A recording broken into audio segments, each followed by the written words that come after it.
There really is nothing as joy and hope-inspiring as the concept of another Synod of Bishops that's coming soon.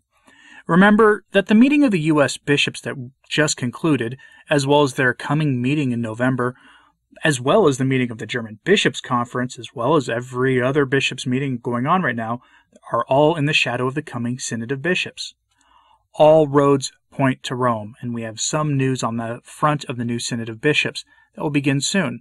And it'll be a 2-year process that we are assured is not really a council of the Church, but will look like one in every other way. Although at least no one will attempt to claim that it's an infallible and binding magisterial meeting. But let's have a look at the latest on this, and we're going to use it as an opportunity to learn a little something about an error of our time that came directly from the Council.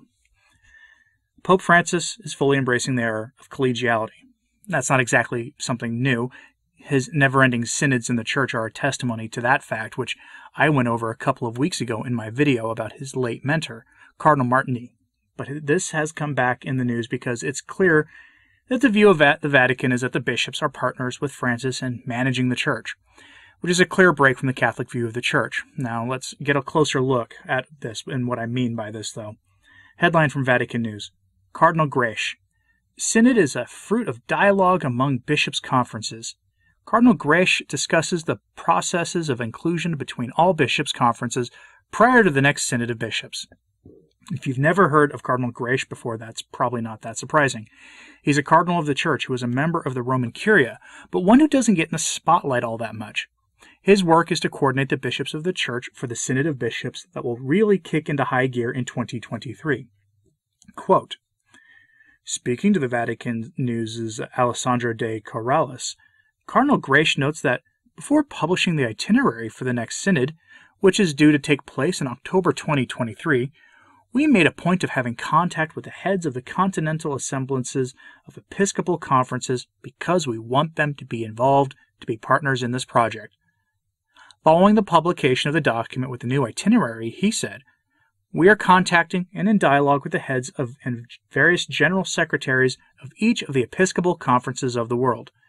The idea, Cardinal Grech emphasized, is that we want to initiate this dialogue and have them participate as partners in this project, and so they can also not only put questions for more clarifications, but also make some suggestions, and we will try to implement them in this new synodal process. End quote. So many buzzwords there.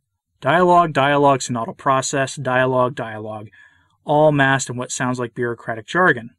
You really could play a game of modernist lingo bingo with these press releases sometimes, but I want to zero in on something here. This whole process is very extremely post-conciliar in nature. Yes, prior to Vatican II, there were synods of bishops in various places and various times throughout history, but this kind of process is very spirit of Vatican II in nature. What we're really seeing here is one of the modern errors that few talk about, collegiality. In the first simple explanation of collegiality, I turn to Michael Davies, the late and sorely missed traditional Catholic who really made the errors of our time easy for people to understand throughout his life. If you want to dive deeper into Michael Davies after you hear this, go onto YouTube and do a search for just by his name, and you're going to find tons of talks and debates he did. He was a brilliant mind. What I have for you here is an excerpt from his book, The Order of Melchizedek, which you can find online easy enough. But of this concept, Davies says, quote, our bishops are now shackled by a false concept of collegiality, which has led them to believe that they must abide by majority decisions of the national hierarchy. Cardinal Ratzinger has stressed the falsity of this concept and urged bishops to have the courage to act as individual successors of the apostles and speak out as individuals where the faith demands it. End quote. But it goes further than that. While Davies' point is that collegiality is, as a concept, essentially binds each bishop to the decisions of bishops who have no authority whatsoever outside their own particular diocese, collegiality does go well beyond that. So now I turn to an article from the SSPX website for this, and they have an entire database dedicated to the errors of the Council, and it is to this we go. On collegiality, a priest named Father Wrighton describes the term as a tautology and a time-sensitive trap. Now, a tautology is a $50 word meaning the saying of the same thing twice in different words, generally considered to be a fault of style. Father Wrighton writes, quote, as a tautology, collegiality is innocent enough, if not very useful. If you belong to a college, you possess collegiality, just as you need only exist to possess existence. Any further meaning depends on what kind of college you belong to and what are its laws and rights.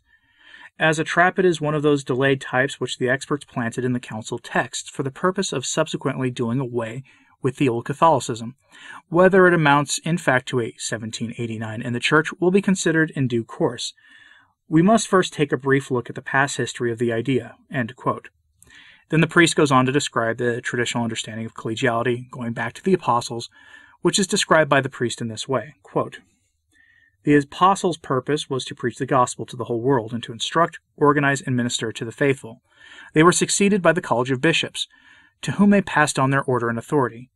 But this college was not identical with that of the apostles, for the apostles, having been directly and personally chosen by Christ to lay the foundations of his church, enjoyed a certain extraordinary privileges which were not handed on: their personal infallibility in preaching the gospel, their universal mission, and full power to establish local churches, and the charisma of miracles to prove their authority. It was only St. Peter who was to hand on his full powers as vicar of Christ to his successors. The later bishops only shared in the collective infallibility of the church's magisterium, ordinary or in council extraordinary." End quote. This changed in the Renaissance, of course, when modernism began to find its way into the church. Throughout history, the church has wrestled with modernism. One of the interesting stories was the Synod of Pistoia, which was a regional synod of bishops that proposed, well, pretty much the entire agenda of the Second Vatican Council, and they approved it. Rome then rejected it, called the synod null and void, and corrected the errors they promulgated. It's an interesting bit of history that I should do a deep dive into at some point in the future. But that synod was in the late 18th century, to give you an idea of how long this has been a problem for the church. But here is where we return to modern collegiality. Father Wrighton continues, and he illustrates that this concept is an attempt to undermine papal authority, and essentially adopt the view of the papacy of the Eastern Orthodox. The traditional view is that the papacy is a monarchy. The Pope is seen as the King of Rome. Bear that in mind here. Quote, "Some innovators among the hierarchy then began to seek a new interpretation of their collegial status, by way of pooling their authority on secular lines and at the same time extending it so as to encroach on the universal jurisdiction of the Pope. The monarchy was to become the rule of the few. The bishops in committee were to rule the church, with the Bishop of Rome as little more than their mouthpiece, a primus inter pares, first among equals." End quote. And that is what we see here with these synods. Or sort of, at any rate, because if there's one thing we can say with any grain of safety, is that Pope Francis loves his authority.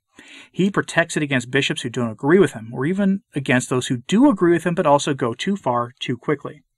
But this coming synod is designed to make the bishops equal participants in something that they really shouldn't be an equal party to at all anyway. That's not how the church is run. If there's something that needs to be addressed, the Pope should call a formal council and have documents prepared to address it. That is how Vatican II was called. It's not how it ended up, but that's how it was started. But going back to that Vatican News article, Cardinal Grace makes it clear that this is the era of collegiality that is fueling not only the synod, but all of the synods we've seen in the past few years, because they typically are tackling topics that in the past would have been addressed by formal councils.